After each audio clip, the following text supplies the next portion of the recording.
ಎಲ್ಲರಿಗೂ ನಮಸ್ಕಾರ. ಇಂದಿನ ವಿಡಿಯೋದಲ್ಲಿ ನಾವು ನಿಮಗೆ ಪರ್ಚೇಸ್ ಎಂಟ್ರಿ ಪ್ರಕ್ರಿಯೆಯನ್ನು ಮಾರ್ಗದರ್ಶಿಸುತ್ತೇವೆ.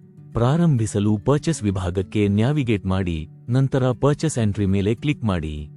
ಮೊದಲನೆಯದಾಗಿ ನೀವು ಸಪ್ಲೈಯರ್ ಅನ್ನು ಆಯ್ಕೆ ಮಾಡಬೇಕು. ನಂತರ ಅಪ್ಲೋಡ್ ಫೈಲ್ ಆಯ್ಕೆಯ ಮೇಲೆ ಕ್ಲಿಕ್ ಮಾಡಿ. ನಾವು ಪ್ರಸ್ತುತ ಬೆಂಬಲಿಸುವ ಫೈಲ್ ಪ್ರಕಾರಗಳ ಪಟ್ಟಿ ನಿಮಗೆ ಕಾಣಿಸುತ್ತದೆ. ಅಪ್ಲೋಡ್ ಮಾಡಲು ಸರಳವಾಗಿ ಕ್ಲಿಕ್ ಮಾಡಿ ಮತ್ತು ಫೈಲ್ ಆಯ್ಕೆ ಮಾಡಿ. ಅಗತ್ಯವಿರುವ ಫೈಲ್ ಅನ್ನು ಆಮದು ಮಾಡಲಾಗುತ್ತದೆ. ನಂತರ ಅಪ್ಲೋಡ್ ಮೇಲೆ ಕ್ಲಿಕ್ ಮಾಡಿ.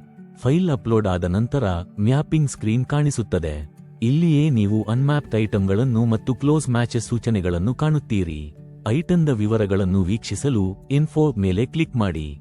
ನೀವು ಐಟಂ ಮ್ಯಾಪಿಂಗ್ ಅನ್ನು ಬದಲಾಯಿಸಲು ಬಯಸಿದರೆ ಅಗತ್ಯವಿರುವ ಐಟಂ ಮೇಲೆ ಸರಳವಾಗಿ ಕ್ಲಿಕ್ ಮಾಡಿ. ಮ್ಯಾಪಿಂಗ್ ಅನುಸಾರವಾಗಿ ಬದಲಾಗುತ್ತದೆ. ನೀವು ಹುಡುಕುತ್ತಿರುವ ಐಟಂ ಪಟ್ಟಿ ಇಲ್ಲದಿದ್ದರೆ ಸರ್ಚ್ ಮಾಸ್ಟರ್ ಮೇಲೆ ಕ್ಲಿಕ್ ಮಾಡಿ. ಇಲ್ಲಿ ನೀವು ಐಟಂ ಹುಡುಕಲು ಅಗತ್ಯವಿರುವ ಯಾವುದೇ ಬದಲಾವಣೆಗಳನ್ನು ಮಾಡಬಹುದು. ನೀವು ಐಟಂ ಕಂಡರೆ ನೀವು ಅದನ್ನು ಈ ಸ್ಕ್ರೀನ್ನಿಂದ ನೇರವಾಗಿ ಸೇರಿಸಬಹುದು. ಐಟಂ ಪಟ್ಟಿ ಇಲ್ಲದಿದ್ದರೆ ಆಡ್ ಐಟಂ ಮೇಲೆ ಕ್ಲಿಕ್ ಮಾಡಿ. ಐಟಂ ಕಂಡುಬಂದಾಗ ಅದನ್ನು ನಿಮ್ಮ ಪಟ್ಟಿಗೆ ಸೇರಿಸಲು ಕ್ಲಿಕ್ ಮಾಡಿ.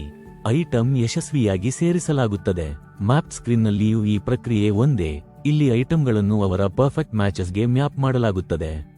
ಎಲ್ಲಾ ಐಟಂಗಳನ್ನು ಪರಿಶೀಲಿಸಿದ ನಂತರ ಸೇವ್ ಮೇಲೆ ಕ್ಲಿಕ್ ಮಾಡಿ. ಮುಂದಾಗಿ ದೃಢೀಕರಿಸಲು ಎಸ್ ಮೇಲೆ ಕ್ಲಿಕ್ ಮಾಡಿ ಮತ್ತು ಐಟಂ ಮ್ಯಾಪಿಂಗ್ ಉಳಿಸಲಾಗುತ್ತದೆ. ನಂತರ ಪಾವತಿ ಪ್ರಕಾರವನ್ನು ಆಯ್ಕೆ ಮಾಡಿ.